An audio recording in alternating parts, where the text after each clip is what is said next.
YouTube channel Chemistry by Mishal. In today's lecture, we are going to discuss about our lecture number 2 in chapter number 20, which is about thermodynamic stability of benzene and resonance. यानी हम देखेंगे कि हमारे पास benzene क्यों stable है, क्यों वो less reactive है, क्यों उसके अंदर किस तरह से डीलोकलाइजेशन पाई जाती है, उसके बारे में हम जो है वो डिटेल के साथ स्टडी करेंगे कि हमारे पास बेंजीन जो हमारे पास जो है वो साइक्लोहेक्साट्राईन जो कि स्ट्रक्चर दिया था केकुल ने, उसके बराबर नहीं कंसीडर होती, बल्कि बेंजीन के अंदर डीलोकलाइजेशन पाई जाती है, जिसकी वजह से वो क्या है, थर्मोडाइनमिकली स्टेबल है। और इसके अंदर heat of hydrogenation, resonance energy, इन सब से क्या मुराद है, इसके बारे में हम डिस्कस करेंगे। उसके अलावा हमारे पास इसको डिस्क्राइब करने के लिए हम जो है वो इसको भी देखेंगे, ग्राफ को भी।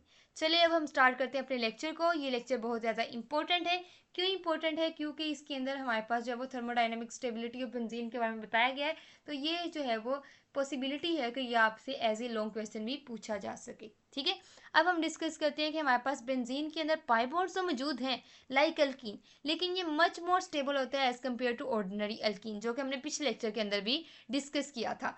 अब हम जो इसकी इंक्रीज स्टेबिलिटी है उसको किस तरह से डिस्कस करते हैं, तो उसको हम उसका कोई रिएक्शन करवा के, और उसके अंदर जो सबसे बेस्ट एग्जांपल है वो हीट ऑफ हाइड्रोजनेशन को चेक करते हुए bye it's reaction of hydrogenation, यानी हम इसकी हाइड्रोजनेशन करवाएंगे और देखेंगे कि हमारे पास ये जो हमने उसका स्ट्रक्चर प्रपोज किया था, अगर उस तरह का उसका स्ट्रक्चर एग्जैक्ट होता तो हमारे पास फिर उसकी हीट ऑफ हाइड्रोजनेशन कितनी होनी थी, लेकिन अब उसकी कितनी है, तो ये कितनी इसकी हीट ऑफ हाइड्रोजनेशन कम है, और अगर वो कम है तो फिर उससे क्या मुराद है, तो इसके बारे में हम आज डिस्कस करने जा रहे हैं। यानी हम इसकी हीट ऑफ हाइड्रोजनेशन को कंपेयर कर रहे हैं दोज ऑफ साइक्लिक अल्कीन्स। ठीक है, और साइक्लिक अल्कीन हम कौन सी कंसीडर करेंगे, इसके अंदर हम कंसीडर करेंगे साइक्लोहेक्सीन, क्योंकि हमने इसके जो है वो कंपैरिजन में जो है वो कोई अल्कीन लेनी। अब हीट ऑफ हाइड्रोजनेशन होती क्या है, पहले ये समझना जरूरी है। तो heat of hydrogenation is the amount of heat released when hydrogen is added to a unsaturated compound to form a saturated product. यानी हमारे पास जब आप कोई भी अनसेचुरेटेड कंपाउंड है, यानी उसके अंदर कोई डबल बॉन्ड मौजूद है या ट्रिपल बॉन्ड मौजूद है, तो उसके अंदर आप हाइड्रोजन ऐड करते हो। जब आप हाइड्रोजन ऐड करते हो तो उसके अंदर पाई बॉन्ड जो है वो किसके लिए यूटिलाइज हो जाता है, पाई बॉन्ड यूटिलाइज हो जाता है उसके electron for forming sigma bond with hydrogen. As result आपके पास एक सेचुरेटेड प्रोडक्ट बनती है। और उस तरह हम कह सकते हैं कि अनसेचुरेटेड प्रोडक्ट से सेचुरेटेड प्रोडक्ट बनाते वक्त जिसमें हाइड्रोजन ऐड हो रहे हैं, जो हीट रिलीज होती है वो हमारे पास क्या कहलाती है, हीट ऑफ हाइड्रोजनेशन। जितनी ज़्यादा हीट रिलीज होगी उससे क्या मुराद है कि हमारे पास जो स्टार्टिंग कंपाउंड है उसकी एनर्जी उतनी ज़्यादा है और उसकी स्टेबिलिटी उतनी ही कम है। ठीक है, यानी हमारे पास वो ज़्यादा रिएक्ट वही करेगा ना जो कम स्टेबल होगा। तो अगर हमारे पास number of pi bond increase कर रहे हैं, तो हमारे पास ये हम सोचते हैं कि जब number of pi bond increase कर रहे हैं तो उसके अंदर हीट ऑफ हाइड्रोजनेशन भी क्या करनी चाहिए, इंक्रीज करनी चाहिए। अब हमारे पास जो है वो सबसे पहले जो हम साइक्लोहेक्सीन को कंसीडर करते हैं, ताकि वहाँ हम देख सकें कि हमारे पास उसकी हीट ऑफ हाइड्रोजनेशन कितनी है, ताकि हम ये देख सकें कि अगर उसकी इतनी है तो हमारे पास जो है वो बेंजीन की जो हम सोच रहे हैं हाइपोथेटिकल, वो कितनी होनी चाहिए और एक्चुअल उसकी कितनी है। ठीक है, अब हमारे पास अगर मैं साइक्लोहेक्सीन की बात करूँ तो साइक्लोहेक्सीन यानी हमारे पास हेक्सीन किसे कहते हैं, हमारे पास यानी 6 कार्बन कंटेनिंग है, उसके अंदर क्या है, एक डबल बॉन्ड है। अगर वो साइक्लिंग नेचर में बना दे तो वो क्या हो जाता है, साइक्लोहेक्सीन बन जाता है। अब साइक्लोहेक्सीन की अगर मैं हाइड्रोजनेशन करवाऊँ, मैं इधर उसका बना लेती हूँ स्ट्रक्चर। ये हमारे पास क्या है, साइक्लोहेक्सीन। इसकी मैं क्या करवाना चाह रही हूँ, हाइड्रोजनेशन। क्या करवा रही हूँ, हाइड्रोजनेशन। एज रिजल्ट हमारे पास क्या होगा, एज रिजल्ट हमारे पास क्या होगा कि हमारे पास जो है वो साइक्लोहेक्सीन कन्वर्ट हो जाएगी साइक्लोहेक्सेन में। अब मैं यहाँ पे हाइड्रोजन इसके नहीं शो कर रही स्केलेटल फार्मूला में, वो ऑब्वियस है कि पहले हमारे पास इसके पास कितने हाइड्रोजन थे, एक एक हाइड्रोजन था। कितने थे, एक एक हाइड्रोजन था, जबकि यहाँ पे हमारे पास क्या थे, दो दो हाइड्रोजन मौजूद थे। ऐसा ही था। ठीक है, अब बाद में हमारे पास क्या हुआ कि ये जो पाई बॉन्ड है वो टूट गया, और एज ए रिजल्ट हमारे पास अब ये कार्बन के पास भी कितने, दो दो हाइड्रोजन मौजूद है। यानी हमारे पास क्या हुआ कि साइक्लोहेक्सीन कन्वर्ट होगी साइक्लोहेक्सेन के अंदर, और कितनी हमारे पास अमाउंट ऑफ हीट रिलीज हुई, 120 किलो जूल पर मोल। ठीक है, अब ये जो वैल्यू है ये हमारे पास क्या है, हीट ऑफ हाइड्रोजनेशन है। यानी हमारे पास ये साइक्लोहेक्सीन की हीट ऑफ हाइड्रोजनेशन। लेकिन हमने किसको देखना है, हमने एक ऐसे कंपाउंड को देखना है जिसके पास क्या हो, 3 डबल बॉन्ड हो अल्टरनेट पोजीशन पे। उसके बाद अगर हम 1,3 साइक्लोहेक्साडाइन देखें तो हमें पता है कि एक डबल बॉन्ड की हाइड्रोजनेशन कितनी है, 120 किलो जूल पर मोल। तो हम ये कंसीडर करते हैं कि अगर हमारे पास इसके पास क्या हो, 2 डबल बॉन्ड हो, यानी अगर मैं 1,3 साइक्लोहेक्साडाइन बनाऊं जो कि हमारे पास ये है 1 2 3 यानी 1 और 3 पोजीशन पे क्या मौजूद है, डबल बॉन्ड मौजूद है। और हमारे पास ये हेक्स यानी 6 कार्बन कंटेनिंग है, साइक्लिक नेचर का है, और 2 हमारे पास इसके पास डबल बॉन्ड है। अब इसकी हाइड्रोजनेशन करवाने के लिए क्या हमें देना पड़ेगा, 2 हाइड्रोजन मोलिक्यूल ऐड अप करना पड़ेंगे। और एज ए रिजल्ट हमारे पास क्या होगा कि हमारे पास जो है वो हाइपोथेटिकली हम सोच रहे हैं कि ये साइक्लोहेक्सेन बन जाएगा।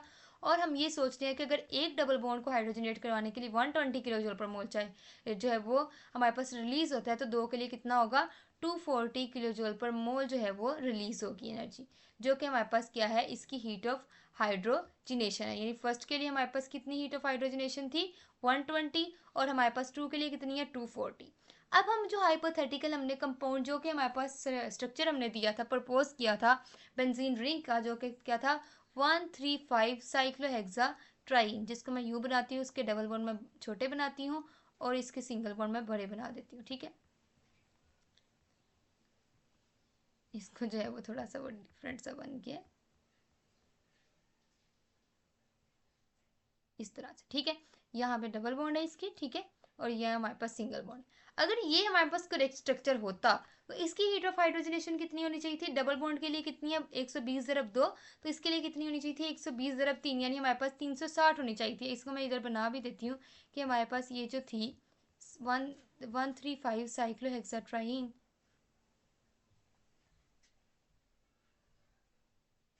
ये हमारे पास थी डबल बॉन्ड, डबल बॉन्ड, और ये डबल बॉन्ड। इसमें क्या हो रहा है, 3 हाइड्रोजन एडअप हो रहे हैं, हाइड्रोजनेशन हो रही है, और हमारे पास क्या बन गया, एक साइक्लोहेक्सेन बन गई, जिसमें सारे बॉन्ड क्या हैं, इक्वल हैं।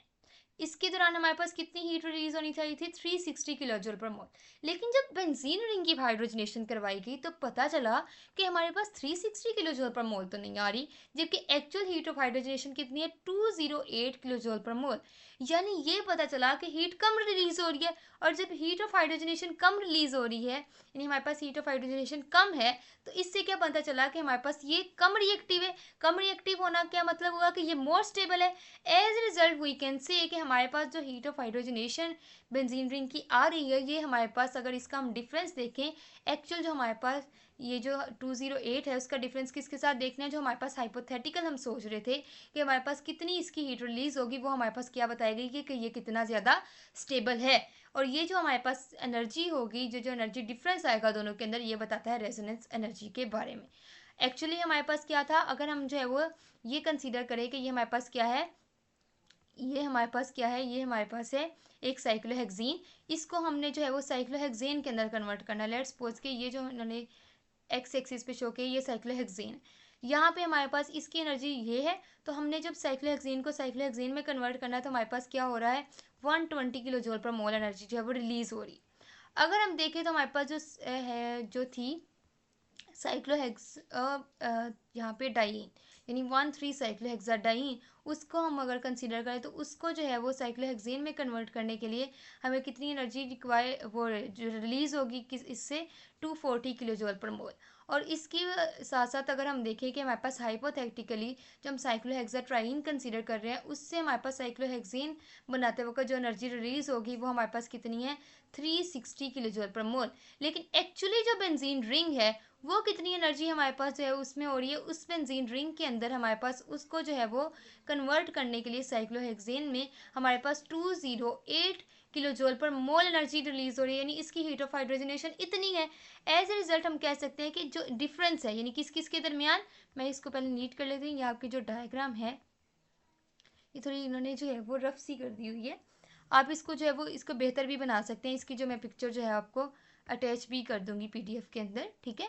अब यहाँ पे हमारे पास क्या है, यहाँ पे अगर मैं देखूँ तो ये बेंजीन रिंग की है एनर्जी, और ये हमारे पास हाइपोथेटिकल ये वाली है। तो इन दोनों के दरमियान जो एनर्जी डिफरेंस है, ये हमारे पास क्या है, ये हमारे पास क्या है, रेजोनेंस एनर्जी है। क्या हमारे पास है, रेजोनेंस एनर्जी है। क्या है हमारे पास, रेजोनेंस एनर्जी या स्टेबलाइजेशन एनर्जी है। तो आप इसको यहाँ पे भी शो कर सकते हो, ठीक है। तो आप ये जो डेल्टा है, एनर्जी चेंज है, इन दोनों के दरमियान जो डिफरेंस है, यानी 360 में से आप 208 माइनस कर दो, तो ये हमारे पास जो एनर्जी डिफरेंस है, जो कि कितना आ रहा है हमारे पास, अगर आप करो माइनस इसमें से, तो हमारे पास 152 किलो जूल पर मोल है, जो कि इसकी क्या कहलाती है, रेजोनेंस एनर्जी कहलाती है। तो आप इस तरह से भी इसके अंदर जो है वो लेबलिंग कर सकते हो। अब क्या पता चला कि हमारे पास क्योंकि ये बहुत ज़्यादा स्टेबल है, तो अब ये रीज़न तलाश करना शुरू की गई कि बेंजीन जो है वो इतनी ज़्यादा स्टेबल क्यों है। तो बेंजीन की जो स्टेबिलिटी है वो क्यों है, डीलोकलाइजेशन ऑफ पाई इलेक्ट्रॉन्स की वजह से। यानी हमारे पास इसके जो पाई इलेक्ट्रॉन्स हैं वो एक जगह फिक्स नहीं है, यानी हमारे पास ये अल्टरनेट पोजीशन पे जो डबल और सिंगल बॉन्ड है बने हुए हैं, जो मैंने यहाँ पे इस तरह से शो किया हुआ था, एक्चुअली ऐसा नहीं है।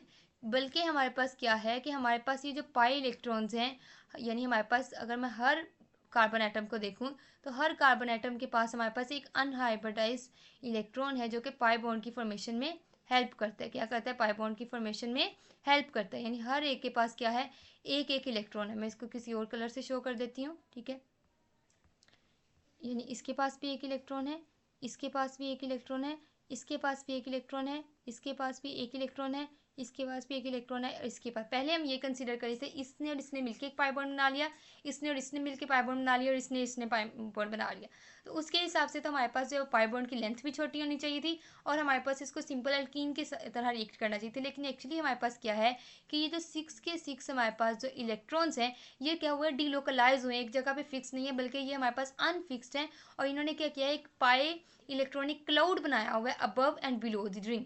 एज ए रिजल्ट हम कहते हैं कि हर कार्बन के पास उतने ही इलेक्ट्रॉन के जो शेयर है जितना कि हमारे पास जो है वो दूसरे कार्बन एटम के पास है। तो एज ए रिजल्ट हम कह सकते हैं कि हमारे पास क्योंकि हर कार्बन एटम क्या है, sp2 हाइब्रिडाइज्ड है, उसके पास एक अनहाइब्रिडाइज्ड p ऑर्बिटल है।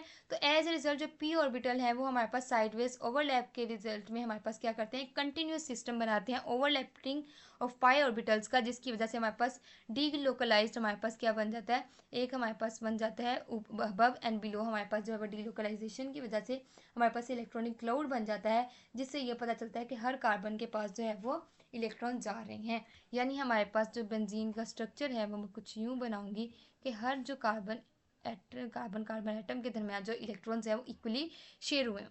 सो वी कैन से कि हमारे पास जो पाई इलेक्ट्रॉन्स हैं वो डीलोकलाइज हुए हैं over all 6 carbon atom. As a result हमारे पास ये क्या है कि इसके अंदर जो है वो individual carbon double bond carbon मौजूद नहीं है। तो हम ये कह सकते हैं कि ये ज़्यादा स्टेबल है एज कम्पेयर टू हाइपोथेटिकल 135 साइक्लोहेक्सा ट्राइन से। और हमारे पास ये जो है इसकी जो स्टेबलाइजेशन जो काज हुई है इस डीलोकलाइजेशन की वजह से, वो हमें क्या बताती है, रेजोनेंस एनर्जी के बारे में। अब ये जो डीलोकलाइजेशन है इससे किस तरह से स्टेबिलिटी है वो इंशाल्लाह ताला हम आने वाले लेक्चर्स के अंदर डिस्कस करेंगे स्टेप बाय स्टेप। और ये हमारे पास जो अगर हम बात करें कि रेजोनेंस एनर्जी की अगर आपसे डेफिनेशन पूछ ली जाए तो वो हमारे पास क्या है, the theoretical heat of hydrogenation of a hypothetical localized structure and the experiment heat of hydrogenation of actual resonance hybrid is called as resonance energy।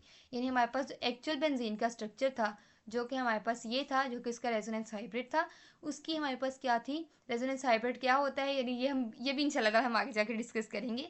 Next lecture इसी के बारे में है। तो ये हम अभी फिलहाल के लिए आप इसको एज ए वर्ड कंसिडर कर ले, रेजोनेंस हाइब्रिड, ठीक है। यानी रेजोनेंस की वजह से हमारे पास उसके जो डिफरेंट रेजोनेटिंग स्ट्रक्चर बन सकते हैं उनका एक हाइब्रिड है, उसका हमारे पास जो है वो जो स्टेबल वो एनर्जी रिलीज़ हुई थी। और हमारे पास जो हाइपोथेटिकल हेक्सोट्राइन था उसकी जो एनर्जी रिलीज़ हुई थी यानी 360 और जो हमारे पास 208, उनके दरमियान जो हमारे पास जो है वो एनर्जी डिफरेंस है वो हमारे पास क्या बताता है, यानी हमारे पास 360 माइनस 280 208 क्या है 208, जो कि हमारे पास 152 किलो जूल पर मोल एनर्जी है, जो कि हमारे पास एक हाइपोथेटिकल एनर्जी है। उसकी स्टेबिलिटी के बारे में बताता है, ये हमारे पास क्या कहलाती है, रेजोनेंस एनर्जी कहलाती है। तो ये था हमारा आज का lecture. Thanks for watching my video. Allah.